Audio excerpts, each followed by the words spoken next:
लीजिए अब बगैर ताखीर के आपके हरदिल अजीज हज़रत अल्लामा मौलाना आमिर रज़ा चतुर्वेदी जो मेरे बाजू में बैठे हुए हैं, आपको उनको समाअत करना है, लेकिन अपना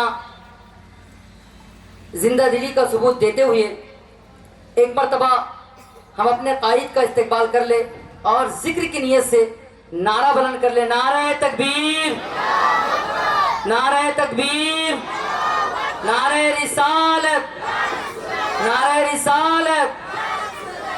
तुझे मजाज है जो चाहे फैसला कर दे, तुझे मजाज है जो चाहे फैसला कर दे, दे उम्र कैद की सौगात या रिहा कर दे, दे उम्र कैद की सौगात या रिहा कर दे। अगर तुझे ज़बान पर उबूर हासिल है तो एक लफ्ज़ मोहम्मद का तर्जुमा कर दे, तो एक लफ्ज़ मोहम्मद का तर्जुमा कर दे। आमिर रज़ा और आप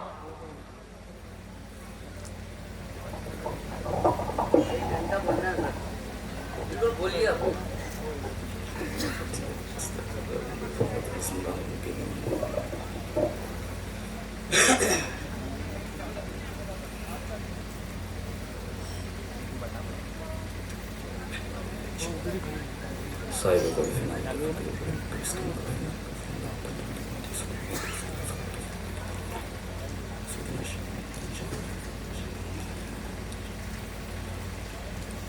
नहमदुहु व नसल्ली अला रसूलिहिल करीम। अम्मा बअद, फ़अऊज़ु बिल्लाहि मिनश शैतानिर रजीम। बिस्मिल्लाहिर रहमानिर रहीम।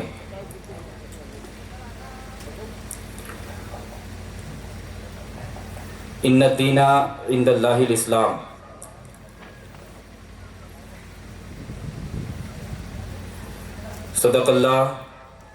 सदक़ल्लाहुल मौलानाल अज़ीम व नहनु अला ज़ालिका लमिनश शाहिदीन व शाकिरीन वल्हम्दुलिल्लाहि रब्बिल आलमीन। आक़ा करीम सल्लल्लाहु तआला अलैहि वसल्लम की बारगाह में हदिया दुरूद पेश करें। पढ़ें अल्लाहुम्मा सल्लि अला सय्यिदिना मौलाना मुहम्मदिन व बारिक वसल्लिम सलातन व सलामन अलैका या रसूलल्लाह सल्लल्लाहु तआला अलैहि वसल्लम। परवरदिगार आलम की बारगाह में दुआ है, अल्लाह रब्बुल इज़्ज़त मुझे हक़ बोलने और आपको हक़ सुनने की तौफ़ीक़ अता फ़रमाए। जो बातें आज यहाँ इस महफ़िल में की जाएँ, रब तबारक व तआला उन बातों पर मुझे और आप तमाम को अमल की तौफ़ीक़ अता फ़रमाए। परवरदिगार आलम का एहसान कि अल्लाह रब्बुल इज़्ज़त ने आज हम सबको ये मौका फ़राहम फरमाया कि ये अज़ीम शान दीनी इजलास जिसमें आप सबकी शिरकत, ये हम सब की मुश्तरका खुशबख्ती खुश नसीबी है। रब तबारक व तआला मुझ गुनाहगार और आप सब की हाज़िरी को अपनी बारगाह में कबूलियत का दर्जा अता फ़रमाए। लोगों का आने और जाने का सिलसिला चालू है, प्रोग्राम बाज़ाब्ता चल रहा है। बहुत सारे उलमाए किराम आ चुके हैं और आ रहे हैं। कुछ देर कुछ बातें मैं आपके गोश गुजार करूँगा।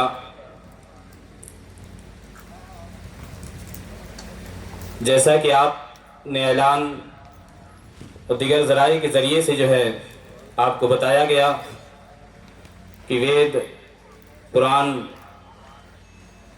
गीता, उपनिषद,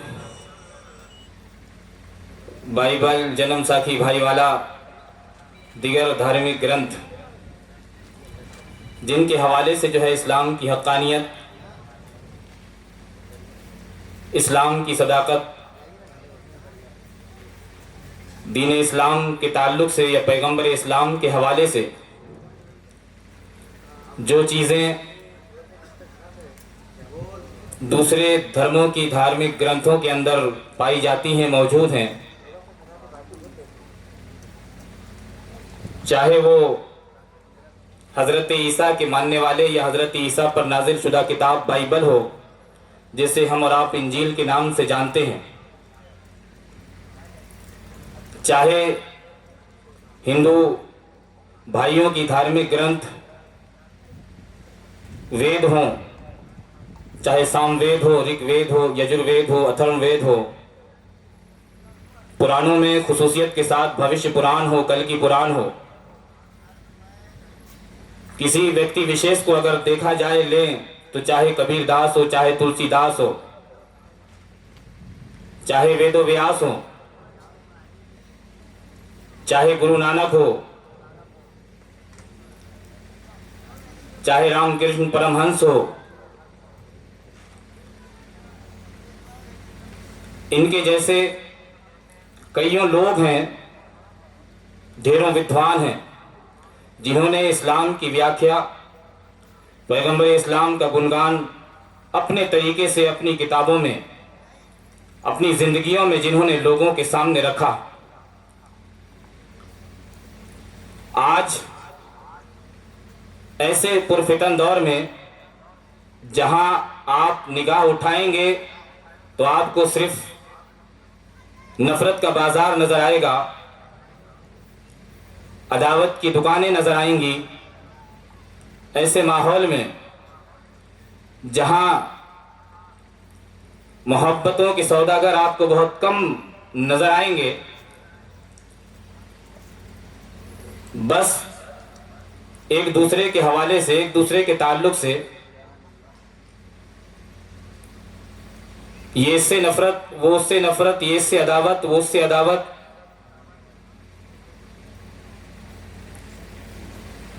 और ऐसे माहौल में सबसे ज्यादा जरूरत जिस बात की है, जिस चीज की है, वो है ज्ञान की, वो है इल्म की। कि आज भी अगर जिस बंदे के पास सही मायने में ज्ञान है, सच्ची तालीम है, चाहे वो उसकी दुनियावी तालीम हो, चाहे धार्मिक ज्ञान हो उसके पास, जो भी इल्म वाला है, जो भी ज्ञानी है, जिस बंदे के पास भी थोड़ी सी समझ है, सच्चाई है, तो वो बंदा इन चीजों से अपने आप को दूर रखता है। अक्सर आपको ऐसे ही लोग मिलेंगे कि जिन्हें ज्ञान से कोई वास्ता नहीं है, इल्म से कोई वास्ता नहीं है दूर दूर तक। वो चंद मुट्ठी भर लोग हैं जो आपस में समाज को बांटने का काम करते हैं, जो आपसी सद्भाव को भेदभाव में परिवर्तित करने की कोशिश करते हैं।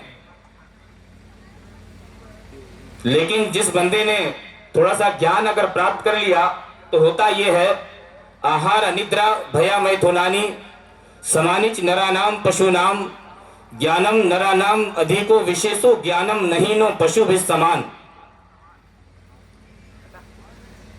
बड़ा मशहूर ये श्लोक और बड़ा अच्छा दर्स, बड़ा अच्छा सबक, बड़ा अच्छा, बड़ी अच्छी नसीहत इसके जरिए से जो है दी जा रही है। हजरत इमाम शाफई या हजरत अब्दुल्ला इब्ने मुबारक इमाम आजम की शागिर्द हैं, बड़े फकीह, बड़े मुहद्दिस गुजरे हैं। इनसे पूछा गया मल इंसान, इंसान कौन है? भाई सवाल अच्छा है, लेकिन आज हम जो है ना, जिसको भी देखते हैं कि इसकी दो आंखें हैं, इसके दो कान हैं, इसका एक मुंह है, इसके दो हाथ हैं, इसके दो पैर हैं, इसका दो सर है, फौरन हम जो है वहां ठप्पा लगा देते हैं, लेबल लगा देते हैं कि ये बंदा कौन है? इंसान है। क्या है? इंसान है। इंसान की परिभाषा ये नहीं होती कि उसकी दो आंखें हों, इंसान की परिभाषा ये नहीं है कि उसके दो कान हों, इंसान की डेफिनेशन ये नहीं है कि उसके दो हाथ हों, उसके दो पैर हों। अगर कसौटी हो इंसान के परखने का, यही अगर पैमाना हो इंसान के जानने का, तो जानते हैं आप लोग बड़ा मामला पेचीदा हो जाएगा। क्यों? इसलिए कि बहुत सारे जानवर, क्या अधिकतर जानवर हैं जिनकी दो आंखें हैं, नहीं क्या, दो हाथ हैं, दो पैर हैं। अगर तारीफ का अगर तरीका हो, इंसान को समझने की अगर यही परिभाषा हो, तो बंदा इंसान और जानवर में फिर तमीज नहीं कर पाएगा कि भाई इसको इंसान कहें कि उसको इंसान कहें। आंख तो इसके पास भी है, आंख उसके पास भी है, हाथ इसके पास भी है, पैर उसके पास भी है, सर उसके पास भी है, बदन इसके पास भी है। जो चीजें इसके पास हैं वो चीजें इसके पास भी है। तो मल इंसान, इंसान कौन है, इंसान किसे कहेंगे, इंसान की तारीफ क्या है। हजरत अब्दुल्ला इब्ने मुबारक ने कहा, जवाब में इरशाद फरमाया कि इंसान किसे कहा जाएगा। हजरत अब्दुल्ला जवाब देते हैं कि अल उलमा। क्या फरमाया? अल उलमा। मतलब इसका क्या होता है? इंसान वो है जो इल्म वाला है, इंसान वो है जिसके पास इल्म की दौलत है, इंसान वो है जिसके पास ज्ञान है, इंसान वो है जिसके पास समझ है, अक्ल है, बूझ है। वही बंदा इंसान कहलाने का क्या है? हकदार है। अब हम अपने आप का मुहासिबा करें, हम अपने आप को देखें कि हम किस कैटेगरी में आते हैं। अगर हमारे पास इल्म जैसी दौलत है, अगर हमारे पास अल्लाह रब्बुल इज्जत ने अगर हमें इल्म से नवाजा है, तो समझें कि हम इंसान कहलाने के हकदार हैं। वरना अगर हमारे पास इल्म नहीं है तो समझो हम इंसान की कैटेगरी में नहीं आते, इंसानों की फहरिस्त में हमारा शुमार नहीं होगा। आहार निद्रा भया मैथुनानी समानिच नरा नाम पशु नाम ज्ञानम नरा नाम अधिको विशेषो ज्ञानम नहीनो पशु भी समान। भाई खाना पीना, चलना फिरना, उठना बैठना, ये तो जानवर भी कर लिया करते हैं। कौन करता है? जानवर। फिर इंसान और जानवर में कौन सी चीज है जो तमीज पैदा करती है? ज्ञानम नहीनो पशु भी समान। कहा जाता है कि अगर इंसान के पास ज्ञान ना हो तो इंसान पशु के समान है। किसके समान है? पशु के समान, जानवर के समान है। तो सबसे पहली जो बेसिक चीज है, बुनियादी जो बात है, इंसान के लिए जरूरत किस चीज की है? इल्म की। और उसी मुनासिबत से आज मौलाना आशिक साहब ने जो एक दारुल उलूम बड़ा अजीम शान समझ रहे हैं इदारा, जिसकी संगे बुनियाद की मुनासिबत से आज इस महफिल, इस इज्तिमा, इस इजलास का एहतमाम किया गया है। बहुत साल पहले मेरा आना हुआ था यहाँ पर, जब इनकी मेहनतों का ना गोया वो बचपन के दिन थे। वो काहे के दिन थे? बचपन, शुरुआत थी इनकी मेहनतों की शुरुआत। लेकिन आज इनकी मेहनतों ने क्या किया है? जवानी की दहलीज पे कदम रखा है। कहाँ? जवानी की दहलीज पे। दुआ करें कि ये जवानी अल्लाह रब्बुल इज्जत इसके अंदर और निखार पैदा फरमाए, मौला तबारक व तआला इसको कबूलियत का दर्जा अता फरमाए। और आप सबका सपोर्ट, आप सबका सहयोग, आप सबका साथ रहा तो बेशक इंशाअल्लाह अल्लाह की जात से उम्मीद है कि मौला तबारक व तआला इनकी मेहनतों में चार चांद लगाएगा, जो हमारे लिए भी गोया एक फख्र की बात है, हमारे लिए भी एक खुशबख्ती है, खुश नसीबी है, और आपके लिए तो खुशबख्ती है ही। तो कुछ बातें, कुछ चीजें दीगर धर्मों के हवाले से मुझे कहना है। ब्रह्मानंदम परम सुखदम केवलम ज्ञानमूर्तियम दंडवातीतम गगना सरदुषम तत्वमस्याधिलक्षम एकम नित्यम विमला वचनम सर्वादि साक्षी भूतम भावातीतम त्रिगुण रहितम सतगुरु तन्नमामि गुरु ब्रह्मा गुरु विष्णु गुरु देवा महेश्वरा गुरु साक्षात परब्रह्मे तस्मै श्री गुरुवे नमः नमः नमः। समझ रहे हैं आप? समझ में आता जाता कुछ नहीं, संस्कृत लैंग्वेज है, इसे गुरु मंत्र कहा जाता है। कौन सा मंत्र कहा जाता है? गुरु मंत्र। जैसे कि अब आप अगर कोई मुसलमान है तो हम जैसा कुरान के मानने वाले हैं, तो कुरान के अंदर अगर कोई पढ़े अल्हम्दुलिल्लाहि रब्बिल आलमीन अर्रहमानिर रहीम मालिक यौमिद्दीन, किसी से पूछे क्या है भाई साहब, ये कहेंगे कुरान की आयत है, लेकिन इसको क्या कहा जाएगा? इसे सूरह फातिहा कहा जाएगा। क्या कहा जाएगा? सूरह, इसका नाम है सूरह फातिहा। इसी तरीके से वेदों के अंदर मंत्र है, पुराणों के अंदर श्लोक है, भागवत के अंदर श्लोक है, उपनिषद के अंदर श्लोक है, और वेदों के अंदर जो चीजें उन्हें मंत्र कहा जाता है। फिर मंत्र की परिभाषा, मंत्र के नाम, मंत्र उनका अलग अलग व्याख्यान किया गया। अब इस मंत्र को क्या कहा गया? गुरु मंत्र। जैसे गुरु मंत्र, कोई गुरु है, अपना गुरु की महिमा अगर बंदा बयान कर रहा है, अगर गुरु की तारीफ बंदा बयान करेगा तो वो इस अंदाज से गुरु की परिभाषा करेगा। एक मंत्र है गायत्री मंत्र, आपने इसके पहले भी 12 सुना है गायत्री मंत्र, और बहुत सारे लोगों को पता है। अगर वक्त रहा या कुछ ऐसा सिस्टम आया तो मैं बीच में इंशाल्लाह उसके हवाले से बात करूंगा, या उस मंत्र को भी मैं आपके सामने बताऊंगा गायत्री मंत्र क्या होता है। लेकिन यहाँ कुछ चीजें जो मेरे लिए भी दर्श हो सके, आपके लिए भी इबरत बन सके, जिनसे मैं कुछ हासिल करूं और आप भी कुछ हासिल कर सकें। फी जमाना जिस चीज की ज्यादा अशद, जिस चीज की ज्यादा सख्त जरूरत है, वो चीजें मैं आपके सामने रख रहा हूं, ताकि पता चले कि हम जिस इस्लाम के चाहने वाले हैं, हम जिस इस्लाम के मानने वाले हैं, हमने जिस पैगंबर आजम का कलमा पढ़ा है, हमने जिस नबी के दामन को मजबूती से थामा है, हमने जिस नबी की मोहब्बत को अपने सीनों में बसाया है। याद रखो, पैगंबर आजम सल्लल्लाहु अलैहि वसल्लम की ज़ात तैयबा,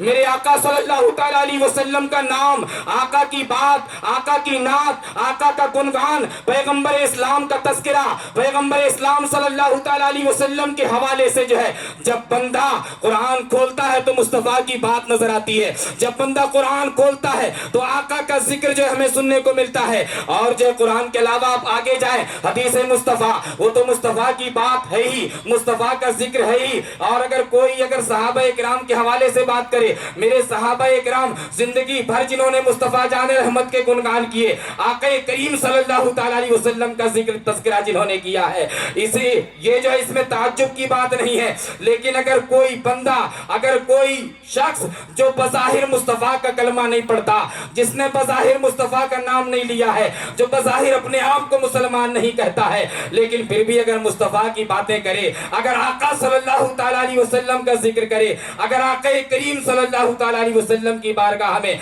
खिराज अकीदत या नजराने अकीदत पेश करे, तो बंदे को हैरानी होती है कि यार ये क्या है। अभी तक तो हमने सुना था अगर कोई दाढ़ी वाला मुस्तफ़ा की नात गुनगुनाए तो बात समझ में आती है, अगर कोई आलिम आका की बारगाह में खिराज पेश करे तो बात समझ में आती है। लेकिन अगर कोई वेद का पढ़ने वाला, कुरान का पढ़ने वाला, उपनिषदों का पढ़ने वाला, ग्रंथों का मुताला करने वाला अगर मुस्तफ़ा जान रहमत के तराने गुनगुनाए तो इसमें भी आपको ताज्जुब करने की बात नहीं है, इसमें भी हैरान होने की जो है जरूरत नहीं है।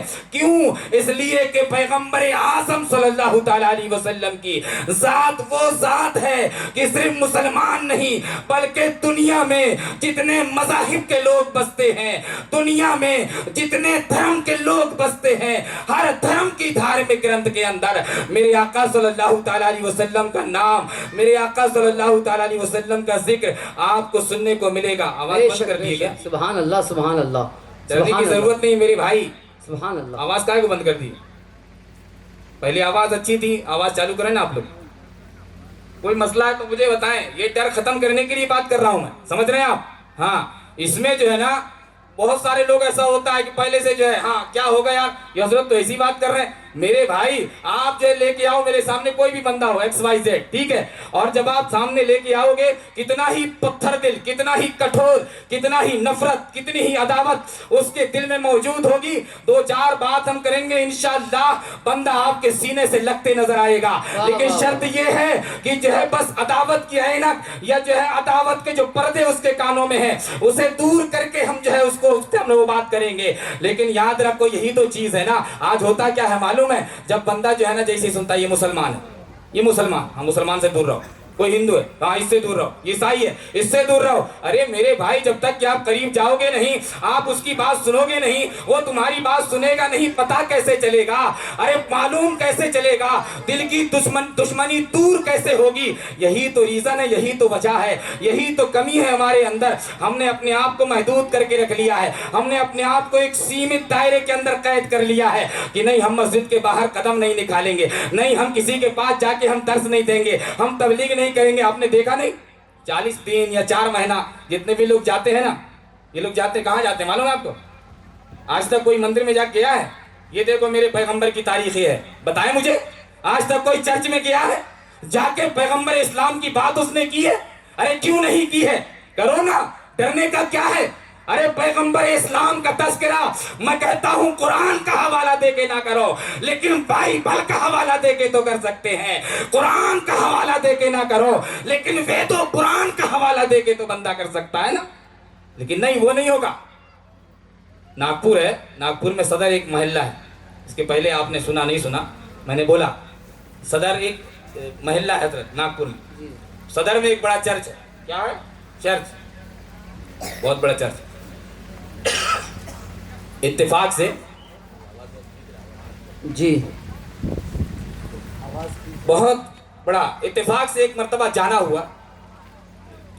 अब हमारा तो काम है, ठीक है, हम ऐसा नहीं कि जो कलमा पढ़ रहे हो कलमा पढ़ ले, क्या खाक कलमा पढ़ेगा वो? कलमा उसे आता नहीं है क्या? कलमा पढ़वाने चले हो? अरे कलमा पढ़वाना अच्छी बात है, पढ़वाओ, कोई मसला नहीं है, लेकिन कभी जो जिसने कलमा सीखा नहीं, जिसने कलमा देखा नहीं, जिसने कलमा पढ़ा नहीं, उसके पास जाके कलमे की तबलीग करें तो बात समझ में आती है। जब चर्च के सामने गए, बहुत सारे लोग अंदर जा रहे थे चर्च में, इतवार का दिन था, संडे का। अब वो खास प्रेयर का टाइम होता है, प्रेयर का दिन होता है संडे का उनका, ईसाइयों का।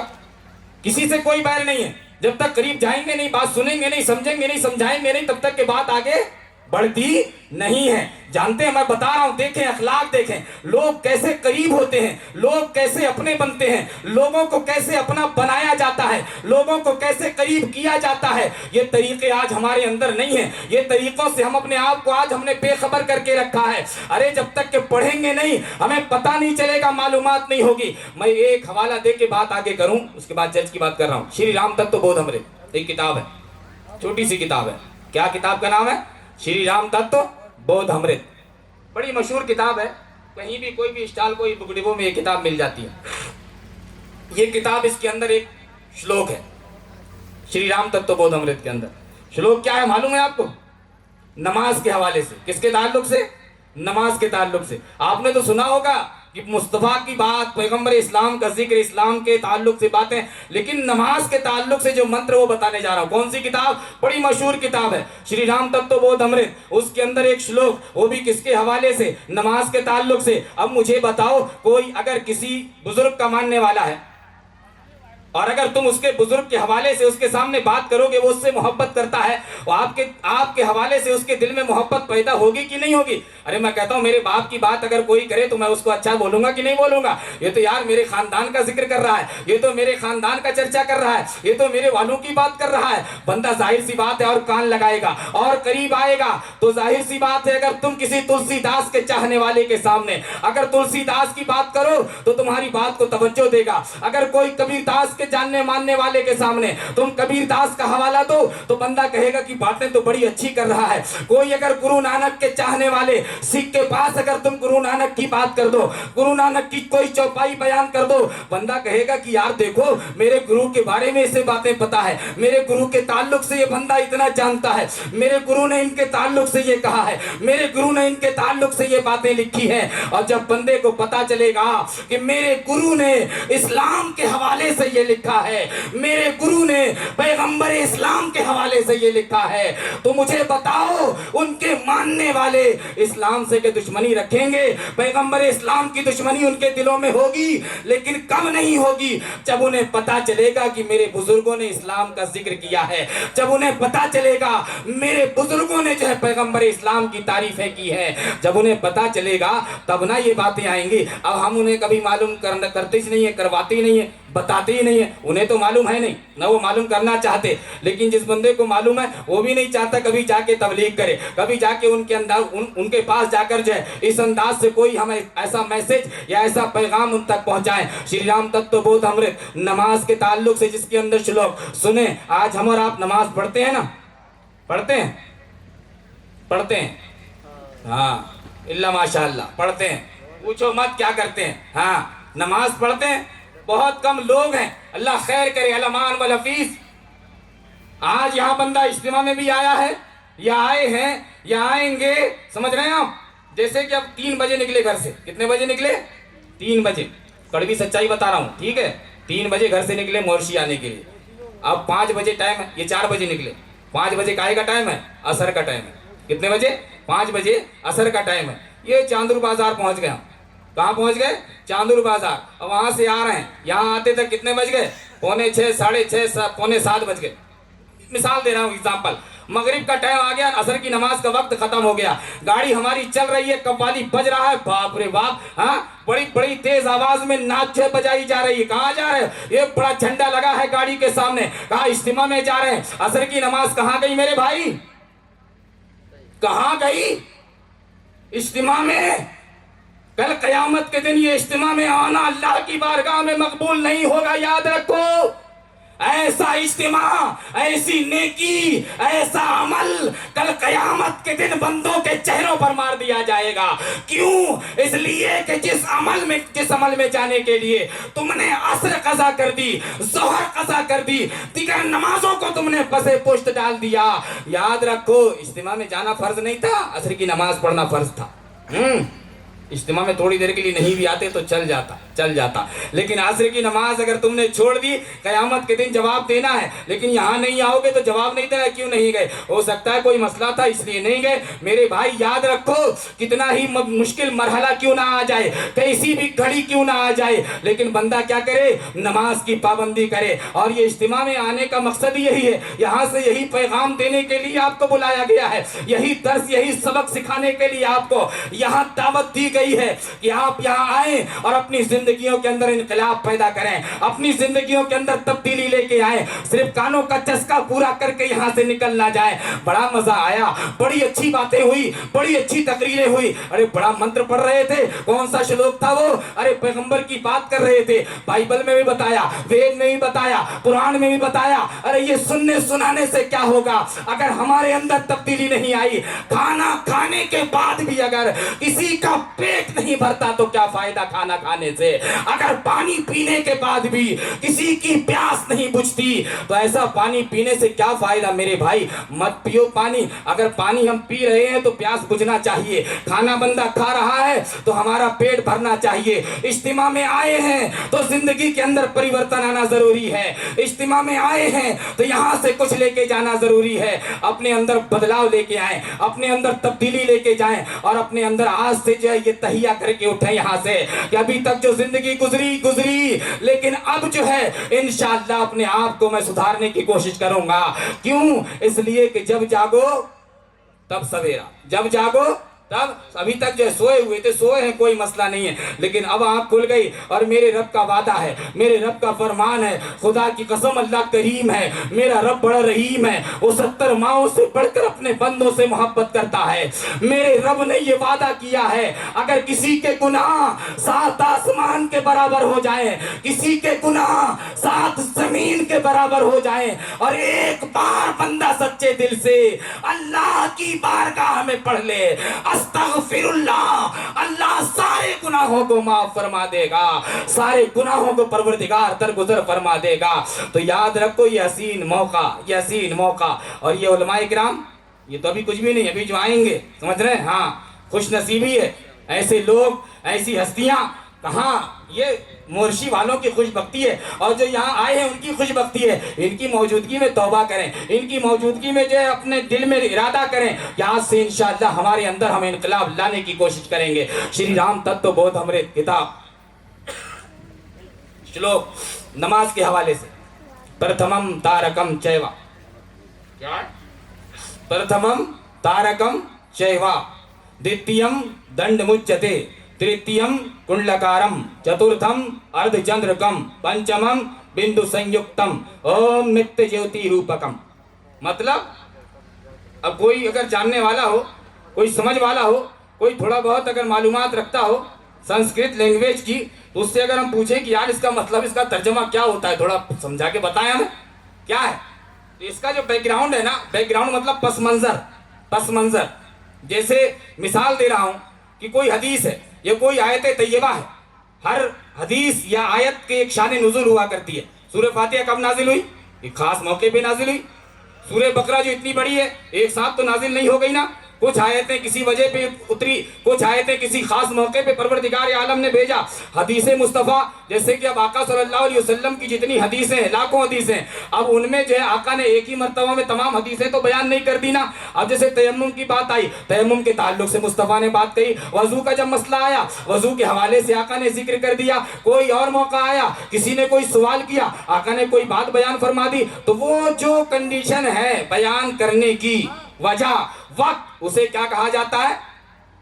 बैकग्राउंड, पस मंजर, शान नुज़ूल। यानी वो बात कहने के पीछे रीजन क्या है, वजह क्या है। तो इसी तरीके से ये श्लोक है। ये श्लोक कब कहा गया, क्यों कहा गया, आप जब पढ़ेंगे ना, इसके बैकग्राउंड में जाएंगे तो आप हैरान रह जाएंगे। श्री राम तत्वबोध अमृत के अंदर जो ये श्लोक है, तो एक आपने नाम सुना होगा राम का। किसका? श्री राम। बड़ा नाम है, बड़ा नाम है श्री राम। बहुत सारे भक्त हैं, फॉलोअर हैं, मानने वाले हैं। और सबसे ज्यादा जो एक बंदा करीब था इनके कोई था तो वो हनुमान था। कौन था? हनुमान। हनुमान ने एक मरतबा पूछा राम से कि आप जब तक हो तब तक तो ठीक है, बात बन जाएगी, ऐसा, लेकिन आपके जाने के बाद आपके जाने के बाद मेरी परस्तिश का, पूजा का कुछ तरीका सलीका मुझे सिखा दीजिए। मैं आम ज़बान में बता रहा हूँ, ठीक है। उसके बाद फिर ये भी जो श्लोक है इसका तर्जमा करके बताऊंगा। ये दोनों की बात हो रही है, कन्वर्सेशन, ठीक है। दोनों चर्चा कर रहे हैं, कौन? हनुमान और राम। हनुमान ने पूछा बताएं आपके जाने के बाद तरीका कार क्या होना चाहिए। और ये बात मैं क्यों कर रहा हूँ मालूम है? ये बातें अगर किसी फॉलोअर को उनके मालूम चले, पता चले कि यार ये इतनी मशहूर किताब श्री राम तत्वबोध अमृत, उसके अंदर ये तरीका इबादत का, ये तरीका जो है परस्तिश का, ये तरीका पूजा करने का, ये तरीका वेद वाक्यम लबोहम न शास्त्र न पीचे तसहा ध्यानेन वर्ण मते योमाम सर्वदाहम मरणोमितम न काष्ठे विद्यते देवा न पाषाण न मृणमय भावेन विद्यते देवा यद भावम तद भवति। जानते हो आज जो है ना कंडीशन क्या है, आज मामला क्या है, आज लोगों ने कैसा जो अपने आप को बना लिया है। झाड़ देखा बड़ा बहुत बढ़ते चले जा रहा है, हाँ। सूरज को देखा, हाँ बड़ा ऊंचा है, सूर्य नमस्कार। मेरे भाई ठीक है, हाथ हाथ उठा लो, लेकिन ये क्या है? ये तरीका सही नहीं है, ठीक है। जिसे देखा उसे, जिसे देखा उसे, जहां देखा कि ये शक्ति है, ये ताकत वाला है, ये थोड़े से पावर वाला है, ये कुव्वत वाला है, बंदे ने वहां अपने आप को जो है ना जमी दोज कर दिया। बंदे ने जो है उसे तस्लीम कर लिया, हाँ तू ही इबादत के लायक है माज़अल्लाह। और ये सरासर क्या है, गलत है। और ये चीजें क्यों होती है जानते हो? ये चीजें बंदा क्यों करता है? अक्सर लोग तो ऐसा है कि बस हाँ चले, जिधर की गंगा बह रही है उसी धार में बहते चले जाओ। जबकि कायदा क्या कहता है? हिंदुइज्म का कायदा तो यही है, एक ही न दुत्ते यतस्ते न ब्रह्मा न विष्णु न सूर्यो न अग्नि न चंद्र तारा। कहा जानते हो मतलब क्या है इसका?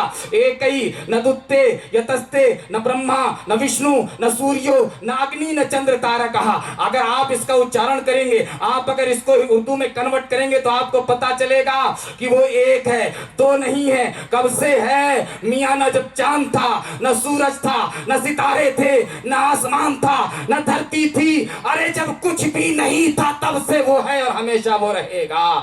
इस्लाम तो कहता है, हमारा धर्म, हमारा मजहब तो हमें इस चीज की तालीम देता है, कुल हुवल्लाहु अहद अल्लाहुस समद लम यलिद वलम यूलद वलम यकुल लहू कुफुवन अहद। ये तो मेरा पैगाम है, मेरे इस्लाम का पैगाम है, मेरी तालीम है। इस्लाम की यही तालीम है, यही सबक है, यही दर्स है। लेकिन हिंदुइज्म के ताल्लुक से ही मैंने बता दिया, लेकिन अब मालूमात होती नहीं है तो जाहिर सी बात है जब बंदे को मालूम नहीं है तो क्या करेगा? जिधर शक्ति देखेगा उधर ही जो है ना हाँ भक्त बनते नजर आएगा, वहीं की भक्ति वही उसी का गुणगान करने लग जाएगा। तो याद रखो, नमाज का तरीका, इबादत का सलीका, इबादत का तरीका। हनुमान ने राम से पूछा जरा बताओ तो सही कैसा करना। अब जो है श्री राम की बात, श्री राम तत्वबोध अमृत के अंदर श्लोक की शक्ल में जो बात सुने, प्रथमम तारकम चैवा, सबसे पहले सीधे खड़े हो जाओ। इसका तर्जुमा है, क्या करो? सबसे पहले सीधे खड़े हो जाओ। अब मेरे भाई सबसे पहले सीधे कौन खड़े होता है? इबादत करते वक्त, बंदगी करते वक्त, परस्तिश करते वक्त। तो आपको कहना पड़ेगा सबसे पहले, जाहिर सी बात जब बंदा मस्जिद में जाता है सबसे पहले कौन सा रुकन होता है? क़याम ही तो करते हैं ना सबसे पहले। नियत बांधते वक्त बंदा सीधे खड़े हो जाता है, अल्लाहु अकबर, नियत बन गई। इसे हम क्या कहते हैं? क़याम कहते हैं। प्रथमम तारकम चैवा, द्वितीयम दंड मुच्यते, तृतीयम कुंडलकारम, चतुर्थम अर्धचंद्रकम, पंचमम बिंदु संयुक्तम।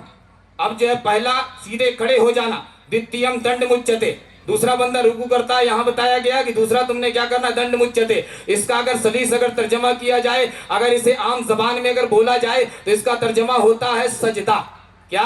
जो सजदे की शक्ल होती है ना उसे दंड मुच्यते कहा जाता है। द्वितीयम दंड मुच्यते, तृतीयम कुंडलाकारम, तीसरा कुंडलाकार। कुंडलाकार जब बंदा कायदे में बैठता है, कायदे में बैठने के बाद तहियात पढ़ते हैं ना हमारा, तो उसी को क्या कहा जाता है? उस आकार को कुंडलाकार कहा जाता है। यानी उस तरीके को क्या कहा जाता है? कुंडलाकार का तरीका। यानी उस अंदाज से जो बैठेगा, कुंडली मार के बोलते हैं ना, क्या कुंडली मार के बैठे हैं, तो वो कुंडलाकार, उसी से है ये कुंडली मार। समझ रहे हो?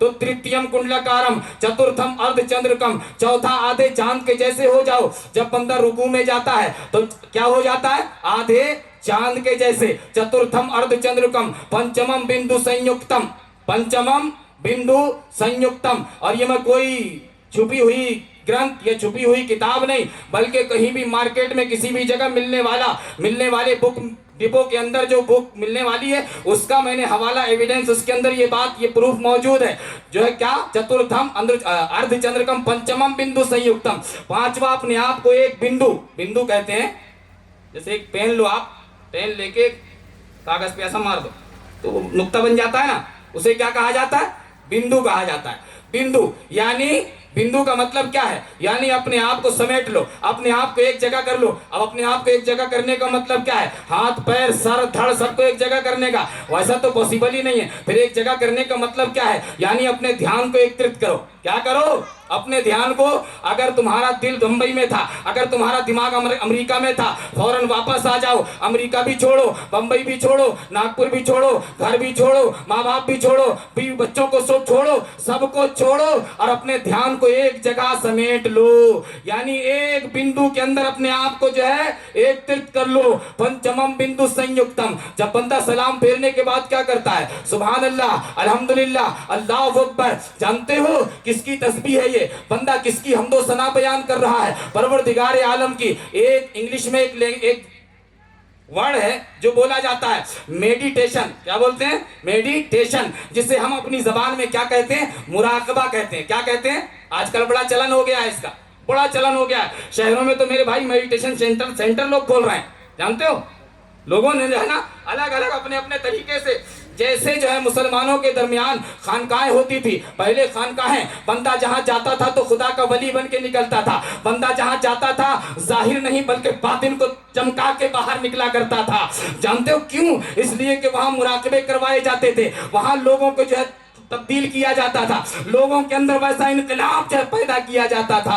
आज जो उसे मेडिटेशन कहा जाता है, मुराकबा, पंचमम बिंदु संयुक्तम, अपने आप को यानी क्या करो, गोया तुमने मुराकबा करना, ये तरीका हो गया पूरा नमाज का एक सिस्टम। एक तस्वीर खींची गई और उसके बाद बताया गया आखिरी में, जब तुम इस अंदाज से उसकी पूजा करोगे, जब तुम इस अंदाज से उसकी परस्तिश करोगे, जब तुम इस अंदाज से जो उसकी बंदगी करोगे, तो क्या होगा, ओम मित्य ज्योति रूपकम, तुम क्या हो जाओगे, ज्योति रूप बन जाओगे। क्या बन जाओगे, ज्योति रूप। अब ज्योति रूप का मतलब क्या होता है मालूम है आपको, ज्योति का मतलब तो होता है ज्योति, रोशनी, उजाला, समझ रहे हैं, ज्योति, ठीक है, रोशनी यानी नूर जिसे कहेंगे, ज्योति रूप यानी बंदा मुनव्वर हो जाएगा। मुनव्वर बोलते हैं ना, हजरत आएंगे तकरीर करेंगे, हमारे दिलों को मुनव्वर और मुजल्ला फरमाएंगे, नहीं क्या, अरे नाजिम बोलता है कि नहीं बोलता ऐसा, मुनव्वर करेंगे, मुजल्ला करेंगे,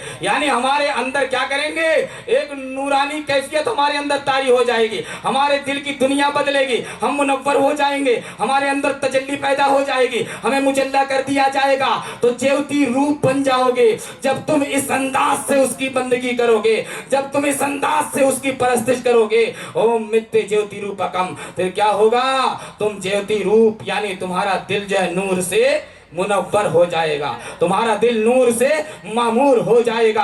अब मुझे बताओ, अगर किसी राम के चाहने वाले के सामने, मैं कहता हूं बुराई मत करो, किसी की जो है ना, किसी का कंडम मत करो, किसी को निगलेक्ट मत करो, किसी के धर्म को नीचा मत दिखाओ, किसी की जो है अदावत या किसी की दुश्मनी लोगों के अंदर पैदा मत करो, बल्कि सच्चाई को उजागर करो, बताओ कि हकीकत क्या है। जब तुम करीब जाकर और हक्कानियत उनके सामने पेश करोगे, सदाकत से जब उन्हें रोशनास कराओगे, तो पता चलेगा नहीं यार, हाँ हाँ मेरी ग्रंथों के अंदर ये बातें, मेरी जो है धार्मिक पुस्तकों के अंदर जो है इस्लाम के हवाले से ऐसी ऐसी बातें, अभी तक तो मैं बेखबर था, अभी तक मैं बेखबर था, मुझे पता नहीं थी ये बातें, आज ये बातें मुझे पता चली हैं। अब मैं किसी मुसलमान से नफरत नहीं करूंगा, अब मैं किसी जो है किसी इस्लाम के चाहने वाले के हवाले से जो है कोई बात नहीं करूंगा।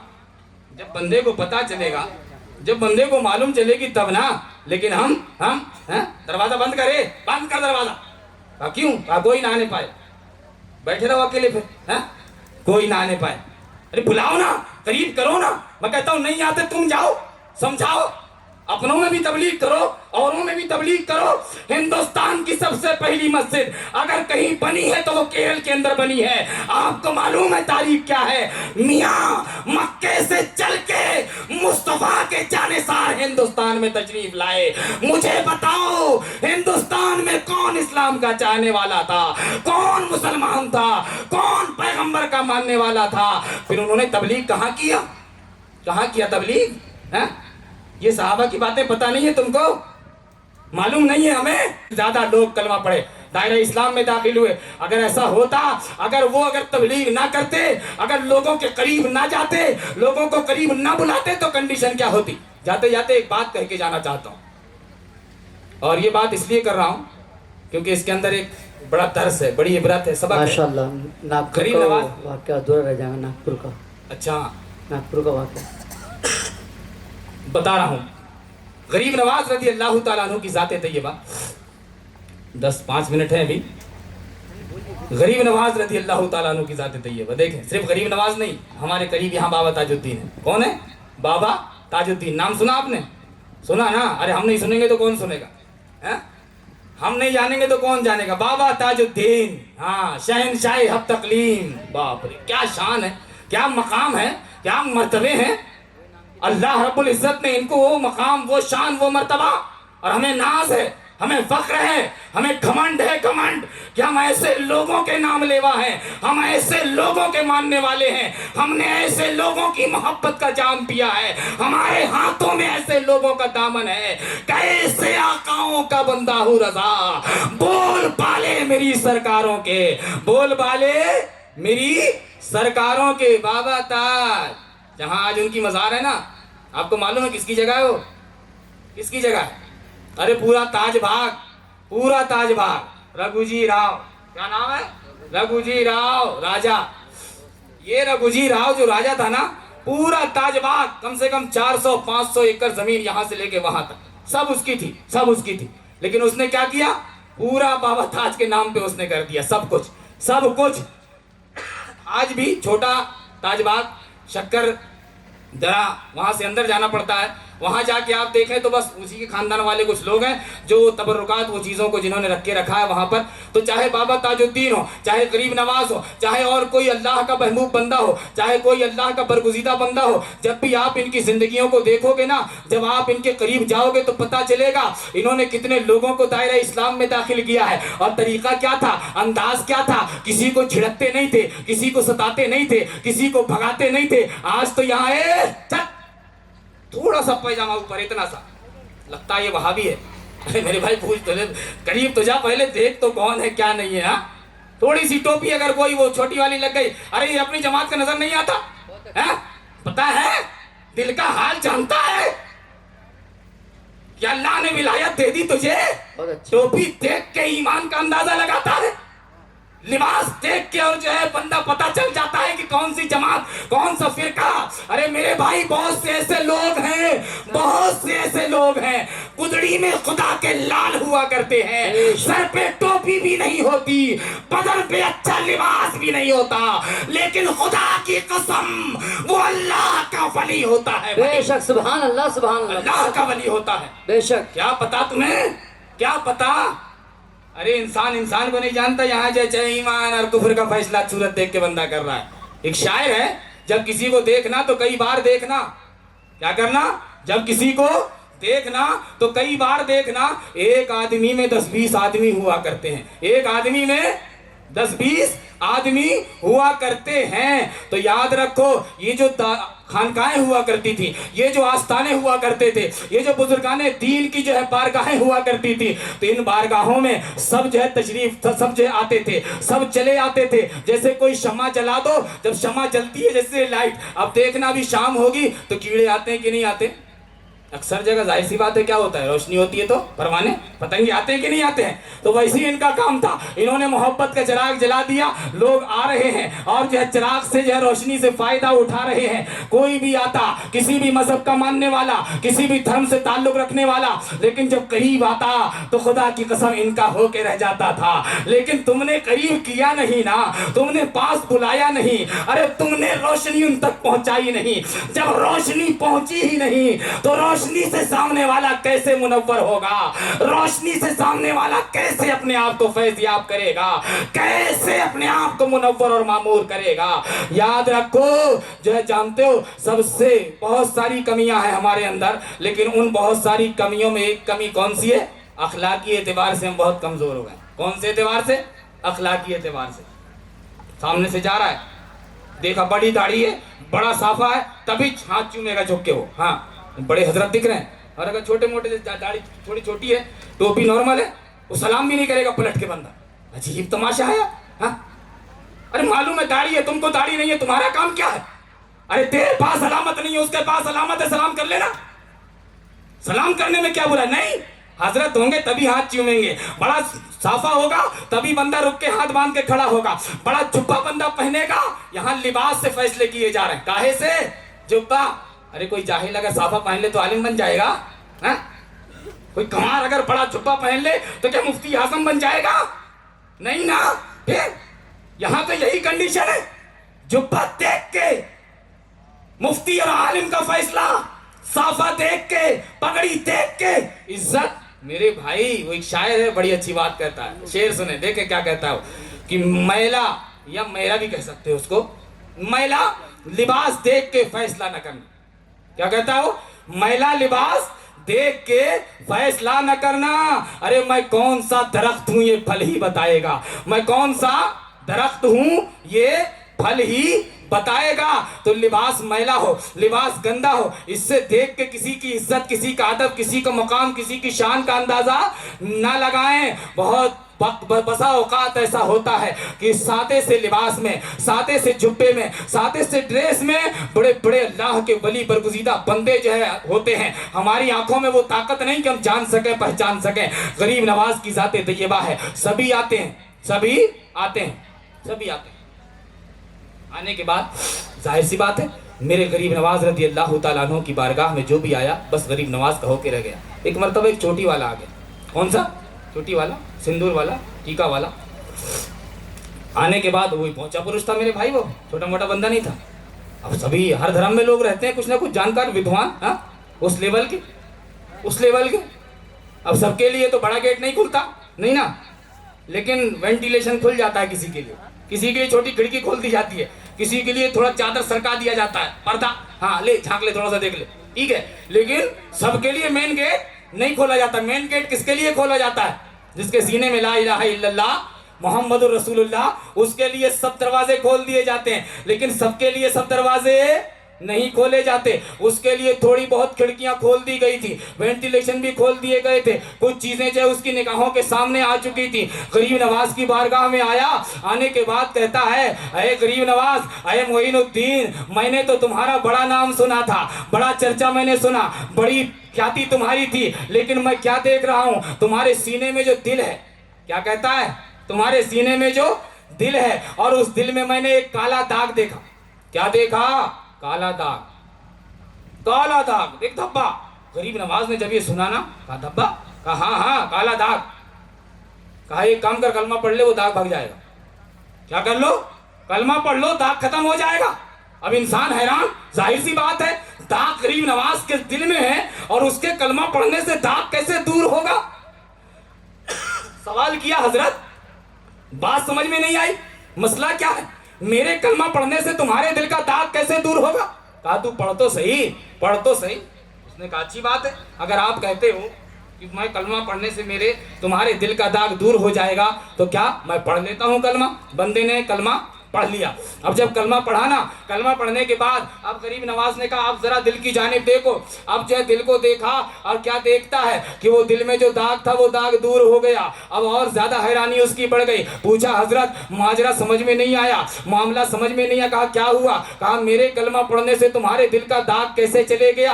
हजरत ने क्या कहा जानते हो? गरीब नवाज फरमाते हैं, अरे बंदे सुन, जब तूने मुझे देखा तो मुझे नहीं बल्कि अपने आप को देखा। किसको देखा? अपने आप को देखा। और जो तुझे मेरे दिल में दाग नजर आया, ये मेरे दिल का दाग नहीं बल्कि तेरे दिल का दाग था। अरे अल्लाह ने तुझे कई सारी चीजें अता कर दी, लेकिन अभी भी एक दाग तेरे दिल में मौजूद था, और उसकी वजह ये थी कि तूने कलमा नहीं पढ़ा था। अब तूने कलमा पढ़ लिया, तेरे कलमा पढ़ने की वजह से अल्लाह ने उस दाग को भी दूर कर दिया। मौला ने उस दाग को भी तेरे दिल से क्या कर दिया?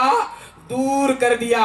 तो गरीब नवाज रज़ी अल्लाह ताला अन्हु, अगर वो बंदा आने के बाद जैसे ये गरीब नवाज देखते, ये चोटी वाला कहाँ आ गया, निकलो भाग, तू कलमा पढ़ता पढ़ता नहीं ना? कैसे पढ़ता मेरे भाई कलमा, कैसे पढ़ता? एक बंदा आया, मस्जिद नबवी है, कौन सी मस्जिद? मस्जिद नबवी। हाँ, खड़े खड़े पेशाब करने लगा मस्जिद नबवी के अंदर। हुजूर हैं, बैठे हैं हुजूर मस्जिद में, सहाबा हैं, खड़े खड़े पेशाब करने लगा।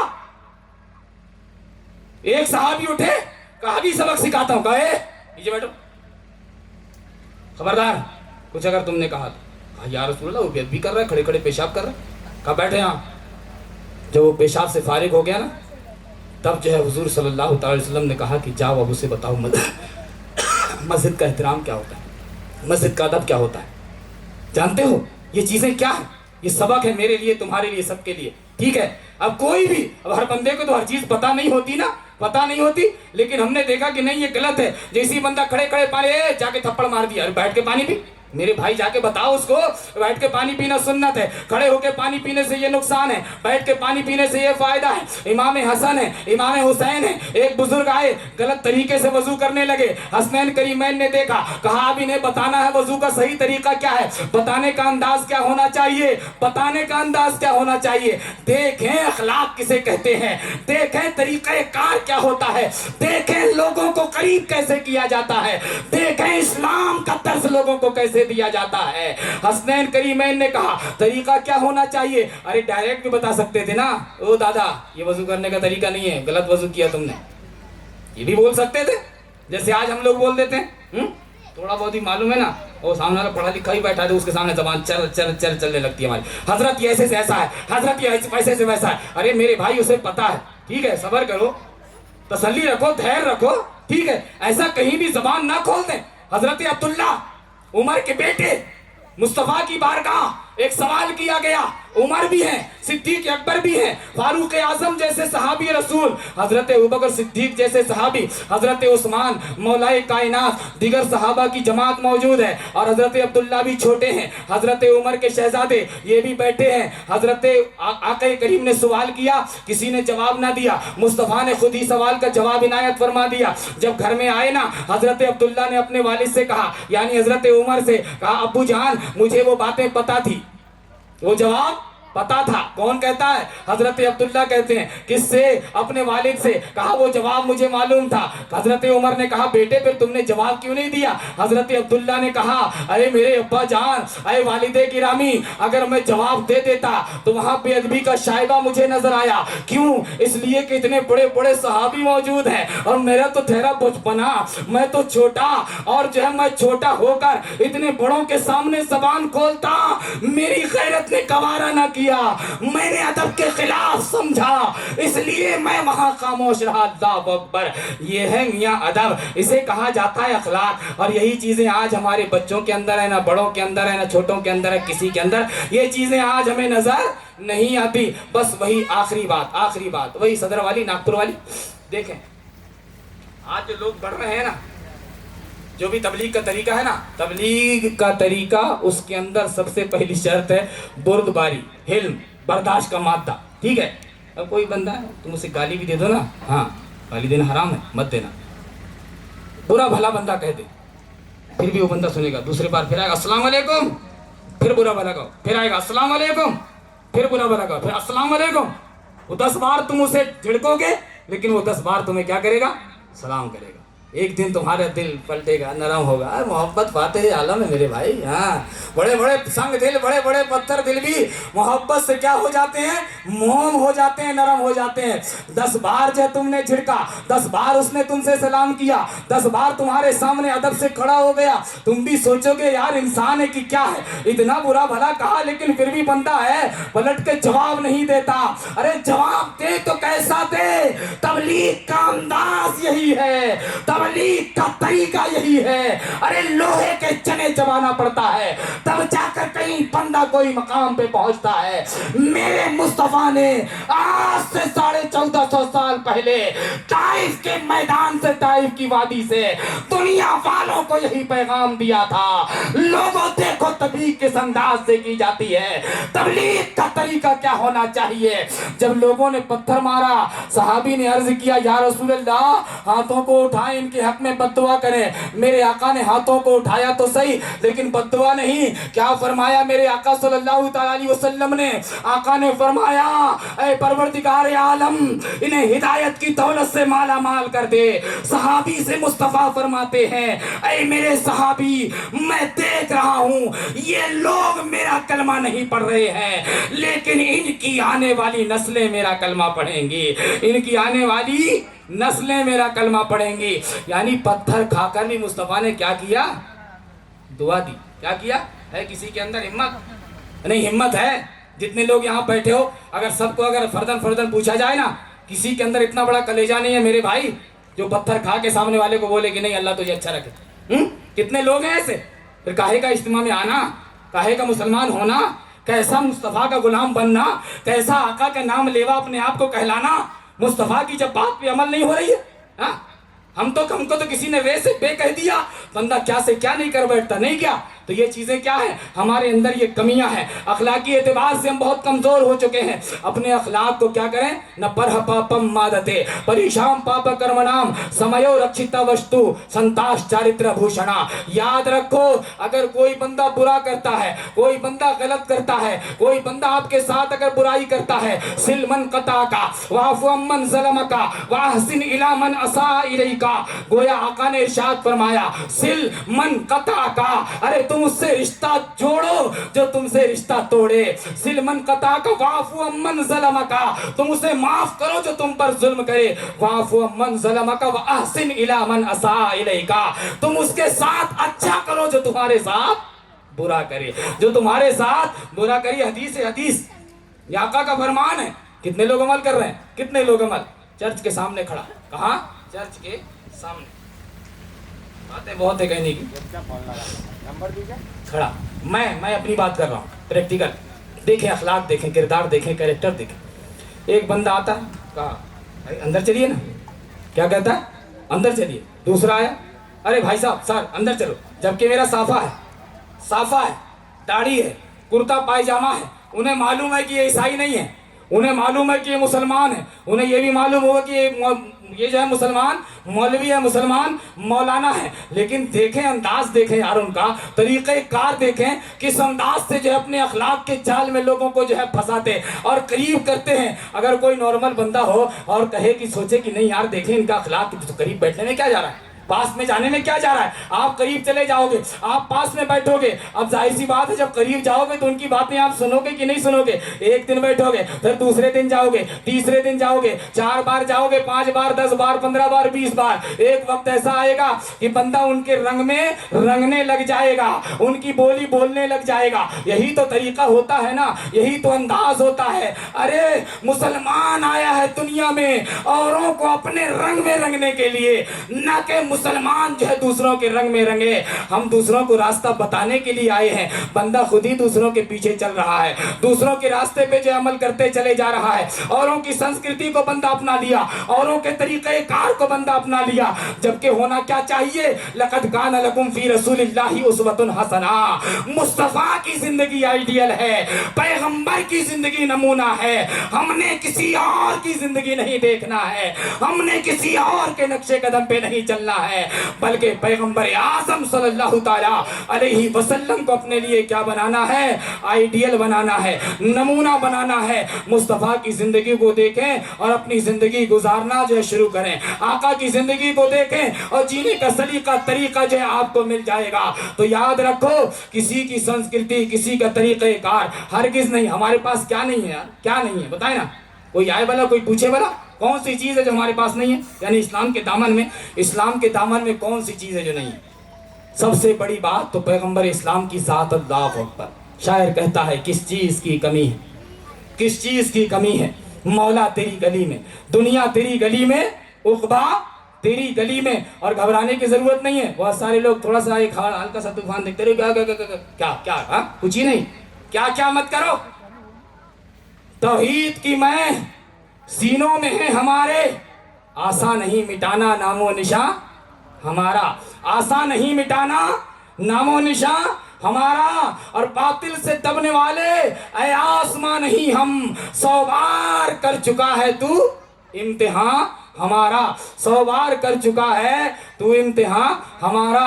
और हर हर दौर में शब्बीर, हर दौर में शब्बीर जन्म लेते हैं, हर दौर में उठते हैं यजीदी फितने, हर दौर में शब्बीर जन्म ले। जब भी कोई मसला आता है, भागवत का एक श्लोक है, यदा यदा ही धर्मस्य, उससे मतलब नहीं है, मुझे सरोकार नहीं है, बड़ा मशहूर श्लोक है, जानते हो इसका मफहूम असल में क्या है? यदा यदा ही धर्मस्य ग्लानिर्भवति भारत तदात्मानं सृजाम्यहं परित्राणाय साधूनां विनाशाय दुष्कर्णां संभवामि युगे युगे। जब भी कोई बुराई आती है ना, इसके अंदर बताया गया, जब भी कोई विनाश, जब भी कोई बुराई आती है तो उसको ख़त्म करने के लिए, कोई नाश को विनाश करने के लिए जो है ना, वो अल्लाह रब्बुल इज़्ज़त किसी बंदे को ऐसा भेज देता है जो उन बुराइयों का खात्मा कर देता है। क्या कर देता है? बुराइयों को ख़त्म कर देता है, ख़त्म कर देता है। अगर आम जबान में, आम लैंग्वेज में अगर इसका मानी, इसका मतलब अगर हम जानना चाहें या समझना चाहें, मियाँ हमारे पास क्या क्या नहीं है, हमारे पास कौन कौन नहीं है, अब डरने या दबने की ज़रूरत बिल्कुल नहीं है। अरे जो हक पे होता है, हक तो वो है जो सर चढ़ के बोलता है। और इस्लाम की हकानियत के क्या कहने, इन्ना दीन इंदल्लाहिल इस्लाम, रब का फरमान है। अगर अल्लाह के नज़दीक कोई दीन है तो वो कौन सा दीन है? दीन इस्लाम है। बशर्त ये है कि बताने वाला होना, बशर्त ये है कि समझाने वाला होना, बशर्त ये है कि इस्लाम की हकानियत औरों के सामने पेश करो, औरों के सामने बताओ। हालांकि आज बहुत सारे लोग हैं जो कोशिश कर रहे हैं और रंग भी ला रही है कोशिशें। जैसे अभी ये हज़रत मौलाना आशिक साहब, अब ये मोर्शी जैसी जगह में इतना बड़ा इज्तिमा, चारों तरफ से लोगों को जमा करना, हाँ मामूली बात थोड़ी है, बड़ी बात है ना। अब ऐसी मेहनतें, ऐसी काविशें, ऐसी लगन, ऐसी जुस्तजू, अब इतने सारे जब लोग आएंगे, इतने सारे उलमाए किराम, इतनी सारी बातें आप जब यहाँ से सुन के जाएंगे, अभी तक जो थे सो थे, लेकिन मैंने जैसा शुरू में कहा, अब यहाँ से जब उठ के आज हम जाएंगे तो इंशाअल्लाह अपने अंदर हम तब्दीली लाने की कोशिश। और मैं ये नहीं कहता आ जाइए बनिया कालई सेठ, हिंदी कहावत है, बनिया कहते हैं कारोबार करने वाले को, सिंधी मारवाड़ी। आज दुकान खोले और कल करोड़पति कोई नहीं बन जाता, बनता है क्या? नहीं ना। फिर क्या होता है? आज दुकान खोला इंसान, फिर 1 दिन 2 दिन 4 दिन, महीना 2 महीना 6 महीना 1 साल 2 साल, धीरे धीरे प्रोग्रेस तरक्की करते करते करते करते बंदा फिर एक दिन वो आता है अब्दुल गफ्फार सेठ। बाप रे, समझ रहे हैं? ये सेठ ऐसी लग गया टाइटल नाम के आगे, नहीं ना। फिर अरे वो सेठ से पूछो, ये सेठ लगाने से पहले कितना पापड़ उसे बेलना पड़ा है, कितना पापड़ बेलना पड़ा है, कितना पापड़ बेलना पड़ा है। रसरी आवत जात से सिल पर पड़त निशान, करत करत अभ्यास से जड़मती होत सुजान, करत करत अभ्यास से। आज हम क्या जानते हो, एक मर्तबा 10 फीट खोदा, पानी नहीं है, बंद कर दो। फिर वहां जाके 20 फीट खोदा, पानी नहीं है, बंद कर दो। वहां जाके 30 फीट खोदा, अरे पानी नहीं है, बंद कर दो। अरे मेरे भाई 50-60 फुट खोद, पानी खुद ब खुद निकलेगा ना। 10 फीट खोदा, हिम्मत हार गए, नहीं पानी नहीं निकलता। अरे रसरी आवत जात से सिल पर पड़त निशान, करत करत अभ्यास से जड़मती हो सुजान। जानते हो जो रस्सी होती है ना, आज के जमाने में सिस्टम नहीं है, पहले जमाने में कुएं होते थे, कुएं, उसमें रस्सी होती थी, डोल होती थी, और वो रस्सी कहाँ चलती थी मालूम? पत्थर पे या लोहे पे खींचते थे बिल्कुल उसको। और एक वक्त वो आता था, साल 2 साल 5 साल 10 साल के बाद, कि वो पत्थर पे रस्सी का निशान पड़ जाता था। अब कोई कहे कि नहीं रस्सी ज्यादा ताकतवर है, पत्थर कमजोर है, बेवकूफी वाली बात नहीं है। मियाँ पत्थर ज्यादा ताकतवर है, लोहा ज्यादा ताकत वाला है, लेकिन ये लोहे के सीने में ये निशान किसके हैं? कहना पड़ेगा रस्सी के निशान हैं। वाह रे रस्सी, तेरी इतनी ताकत कि तूने लोहे के सीने में रास्ता बना दिया, निशान पैदा कर दिया। ऐ रस्सी, तेरे अंदर ये ताकत कहां से आई? कहना पड़ेगा रस्सी आवत जा से सिल पर पड़त निशान। ये एक दिन का अभ्यास नहीं है, ये एक दिन का करिश्मा नहीं है, ये एक दिन की ताकत नहीं है। अरे ये बरसों की मेहनत है, बरसों की मेहनत, बरसों की मेहनत के बाद आज ये दिन देखने को मिला है कि रस्सी ने लोहे के सीने में निशान पैदा कर दिया है। तो याद रखो, हम तो इंसान हैं यार। मेरे मुस्तफा का फरमान है, मन जद्दा वजदा, मन जद्दा वजदा, जिसने कोशिश किया उसने पाया। होके मायूस ना आंगन से उखाड़ो पौधे, होके मायूस ना आंगन से उखाड़ो पौधे। धूप निकली है तो बारिश भी यहीं पर होगी, धूप निकली है तो बारिश भी यहीं पर, छोटा दिल ना करें, समझ रहे हैं। हाँ, ला तकनतु मिन रहमतिल्लाह, अल्लाह की रहमत से मायूस ना हो। अल्लाह, हम बहुत छोटे हैं, अल्लाह हमारा बहुत बड़ा है, बहुत बड़ा है। हम मजबूर हैं, मेरा रब इख्तियार वाला है, मेरा रब ताकत वाला है। इन्नल्लाह अला कुल्ली शैइन कदीर, वो हर चाहे पर कादिर है। खूब की सैर चमन फूल चुने शाद रहे, बाग बा जाता हूँ गुलशन तेरा आबाद रहे। फिर मौका मिला इंशाअल्लाह तो बातें होंगी। रब तबारक व तआला की बारगाह में दुआ है, मौला मुझे और आप तमाम को खूब खूब अमल खैर की तौफीक अता फरमाए। जो भी शरई लग़्ज़िश वाक़ई हुई हो, ये गुनहगार सियाकार खताकार अस्तग़फिरुल्लाह रब्बी मिन कुल्ली ज़ंबिन व अतूबु इलैहि के साथ रुखसत होता है। व आखिरु दावाना अनिल हम्दुलिल्लाहि रब्बिल आलमीन।